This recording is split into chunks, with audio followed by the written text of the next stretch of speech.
बिस्मिल्लाहिर्रहमानिर्रहीम। अस्सलाम वालेकुम नाजरीन, मेरा नाम इरफाक मीर है और आप मेरा ऑफिशियल यूट्यूब और फेसबुक चैनल देख रहे हैं। नाजरीन, दुनिया को पिछले एक हफ्ते में समुंदर में दो खतरनाक जो हादसे हैं वो देखने को मिले। सबसे पहले 14 जून को एक बड़ा इंसानी अलमिया हुआ यूनान में, जो समुंदर में कश्ती डूब गई जिसमें 750 के करीब गरीब लोग डूब गए। लेकिन उसके बरअक्स अब 5 अमीर लोगों को बचाने के लिए पूरी दुनिया ने अरबों डॉलर लगा दिए हैं और ये 5 लोग, एक समुद्री आबदोज है वो समुद्र में डूब चुकी है। ये क्या करने गए थे समुद्र में और क्यों इनके साथ ये हादसा पेश आया, उसके ऊपर बात करता हूँ।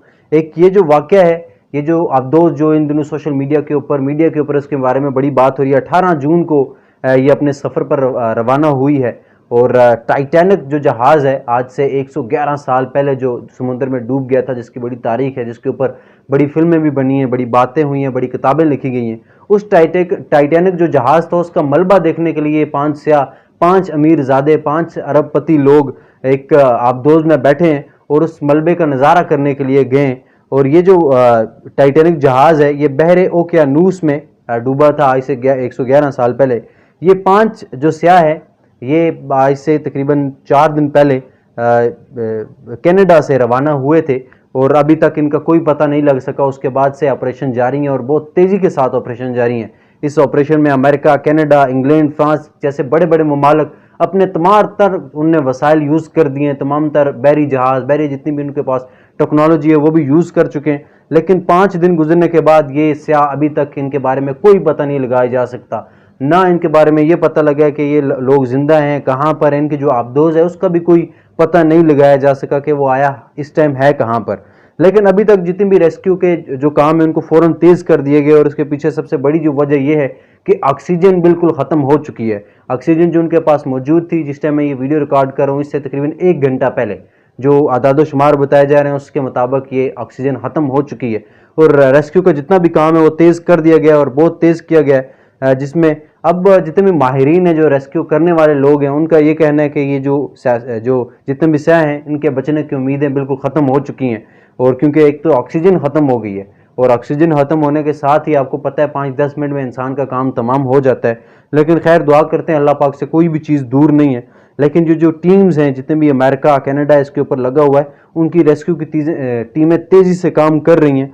और ये जो स्याह थे ये टाइटैनिक जहाज़ है उसके मलबे का नज़ारा करने के लिए गए और समुद्र की तह में ये मलबा, ज़ाहिर बात है जब वो जहाज़ आज से 111 साल पहले डूब गया था तो उसका जो मलबा था समुद्र की तह में था। और जितनी भी टीम्स हैं जो अमेरिका की तरफ से बहरी जहाज़ हैं उनकी जो आबदोज़ हैं वो भी जा रही हैं, लेकिन वहाँ तक पहुँचना नामुमकिन है जितने भी माहिरीन कह रहे हैं।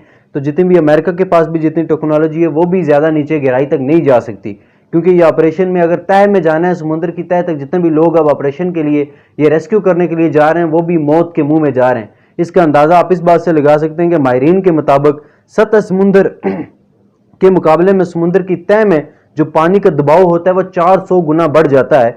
और इसका अंदाज़ा आप इस बात से भी लगा सकते हैं कि किसी भी घर के ऊपर अगर ये प्रेशर पानी का पड़ता है तो उसका जो घर है उसका रेजा रेजा हो जाए, इतना प्रेशर समुद्र की तह में इस पानी का होता है। और वो भी बहरे ओकियानूस, इतना बड़ा समुंदर है, वहाँ पर ये लोग गए। और जितने भी माहिरीन थे और जो रेस्क्यू कर रहे हैं उनका कहना है कि अमेरिका ही अब आखिरी उम्मीद है, वही कुछ कर सकता है। लेकिन हकीकत में अमेरिका के पास भी इतना वसाइल मौजूद नहीं, इतनी टेक्नोलॉजी अभी तक वो वहाँ पर नहीं पहुँचे कि इन लोगों को बचाया जा सके। और अभी ज़ाहिर बात है 1 घंटा पहले ऑक्सीजन अगर इन लोगों के पास ख़त्म हो गई है तो इनकी उम्मीदें भी, इनके बचने की उम्मीदें भी बिल्कुल ख़त्म होती जा रही हैं। बाकी अल्लाह पाक से ही कुछ, अब ये इनका बचने का एक ही तरीका है कि कोई मौजज़ा ही हो जाए और ये लोग ज़िंदा बच जाएं, क्योंकि इससे पहले भी मौजज़े होते रहें और लोग मौजज़ाना तौर पर बचते रहें। अल्लाह पाक से तो कोई चीज़ दूर नहीं है। तो इस सिलसिले में अब यही हो सकता है। साइंस ने जितनी तक, आज साइंस के ऊपर बात होती है कितनी तरक्की साइंस ने कर ली है, लेकिन उन्होंने अपनी तरफ से पूरी कोशिश कर ली है, लेकिन अभी तक इन लोगों का कोई सुराग नहीं मिल सका। तो इसमें ये जो आबदोज थी इसमें 5 स्याह शामिल थे, जिसमें 2 पाकिस्तानी भी हैं। और उसके बाद ये जो जहाज़ था इसके जो ऑनर है, CEO हैं, जो आबदोज है उसके, वो भी शामिल थे, वो भी सवार थे। उसके बाद फ्रांस के एक हैं जी बड़े अमीर पोल हेनरी, वो इस जहाज़ में शामिल थे और उनकी तारीख बड़ी इंटरेस्टिंग है। एक तो ये पिक्चर आप देख सकते हैं, जो लड़की, जो लोग इनके साथ, इस आबदोज के साथ गए थे, साथ ही एक जहाज़ के ऊपर जो इनको गाइडलाइंस दे रहे थे कि क्या आपका रूट मैप है, उन्होंने ये लास्ट जो पिक्चर उस आबदोज की ली थी ये आपके सामने है। और उसके बाद ये जो एक लड़की है इसने पिक्चर भी ली है जो पॉल हेनरी हैं, इनकी पिक्चर, ये फ्रांस से इनका ताल्लुक है और इनकी 77 साल उम्र है। लेकिन उससे भी बढ़कर इनका जो ट्रैक रिकॉर्ड है, ये हिस्ट्री वो ये है, इससे पहले ये 37 बार जो टाइटैनिक जो मलबा है उसका मुशाहिदा कर चुके हैं। 38 टाइम्स इनके ये जो दोबारा उस मलबे के पास गए हैं। लेकिन अब ये जो उम्मीदें इनकी ज़िंदगी का शायद ये आखिरी सफ़र था और वो उस तरफ रवाना हो चुके हैं। और जो पॉल हेनरी, इनको मिस्टर टाइटैनिक भी कहा जाता है नाजरीन। ये जो टाइटैनिक जहाज़ है 111 साल इसको हो चुके हैं और अभी भी लोग इसके जो मलबे के नज़ारे के लिए इससे आ गए हैं। और कनाडा का जजीरा है जी न्यू फाउंडलैंड, इससे ये जो आबदोज़ है ये रवाना हुई है। जैसे ये न्यू फाउंडलैंड के पास से रवाना हुई, उसके बाद 1 घंटा और 45 मिनट बाद इस आबदोज़ का राब्ता दुनिया से मुनक़ता हो गया था। और आखिरी इसका जो राब्ता हुआ था वो 1 घंटा और 45 मिनट जब ये समुद्र में गई उसके बाद ही हुआ है। और ये जो टाइटैनिक का मलबा है, ये जो जिस जजीरा है कनाडा का न्यू फाउंडलैंड, उससे तकरीबन 600 किलोमीटर फासले के ऊपर, ये आप नक्शे के ऊपर भी देख सकते हैं। तो इस हवाले से इनकी तलाश के हवाले से ऑपरेशन को तेज़ किया गया है, लेकिन उम्मीदें बिल्कुल ख़त्म होती जा रही हैं। पाकिस्तान के हवाले से मैं बताता चलूँ कि पाकिस्तान के भी 2 बड़े अमीर शख्सियात और बड़ी अमीर शख्सियात इसमें मौजूद थी। जो एंग्रो केमिकल्स के मालिक है शहजाद दाऊद, और उनका एक 19 साल बेटा, या पिक्चर भी देख सकते हैं, वो भी इस शिप में शामिल थे। तकरीबन 5 लाख अमेरिकी डॉलर्स इस सफ़र के लिए दिए थे, इस सफ़र को एंजॉय करने के लिए। और पाकिस्तानी ये तकरीबन बनते हैं 7 करोड़ और 20 लाख रुपए। ये कहना भी गलत नहीं होगा कि 7 करोड़ 20 लाख रुपया देकर ये इनने अपनी मौत खरीदी है, क्योंकि अभी तक तो उम्मीदें जो लगाई बैठे थे वो इसी तौर के ऊपर ऑपरेशन तेज़ किए जा रहे थे कि इनके पास ऑक्सीजन मौजूद है। लेकिन जो रिपोर्ट्स आ रही हैं उसके मुताबिक 1 घंटा पहले इनके पास ऑक्सीजन भी ख़त्म हो चुकी है इस आबदोज़ में। तो बिल्कुल अल्लाह पाक से तो कोई चीज़ दूर नहीं, लेकिन ऐसा लग रहा है कि 7 करोड़ देकर अपनी मौत को खरीदा गया है। और इसके बाद इनकी जो बहन है उनने भी दुआ की, उनकी दुआ की अपील की है पूरी कौम से कि इनके लिए दुआ करें। हम भी दुआ करते हैं कि अल्लाह पाक इनके लिए आसानियाँ पैदा करे, जल्द से जल्द इनका पता लग जाए और अल्लाह पाक इनको सही सलामत रखे। टाइटैनिक जहाज़ जो है वो आज से 111 साल पहले शिमाली ओकियानूस में तकरीबन 3800 किलोमीटर की गहराई पर ये डूब गया था। इसका मलबा जो 3800 किलोमीटर की गहराई पर मौजूद है, वहाँ पर पहुँचना बड़ा मुश्किल है। और टाइटैनिक अप्रैल 1912 में डूब गया था और इसकी बहुत बड़ी हिस्ट्री, इसके ऊपर तो बहुत सारी बुक्स भी लिखी गई हैं। लेकिन एक तल्ख हकीकत ये भी है, समुद्री जो सूरत हाल उसके हवाले से देखा जाए, ये आम जो दुनियावी जो सफ़र होते हैं वहाँ पर जो एक्सीडेंट होते हैं उसकी रेस्क्यू ऑपरेशन से बिल्कुल डिफरेंट है। क्योंकि 1952 के बाद ये जो एक जंग अजीम थी, दूसरी जंग अजीम, उसके बाद अमेरिका के तकरीबन 52 आबदोज़ों का आज तक कोई सुराग नहीं मिल सका। यानी कि उसके बाद कुछ सालों के अंदर 52 अमेरिकी आबदोज़ें समुद्र के अंदर डूब गई थी, लेकिन उसके बाद आज तक उनका कोई पता नहीं लगाया जा सका।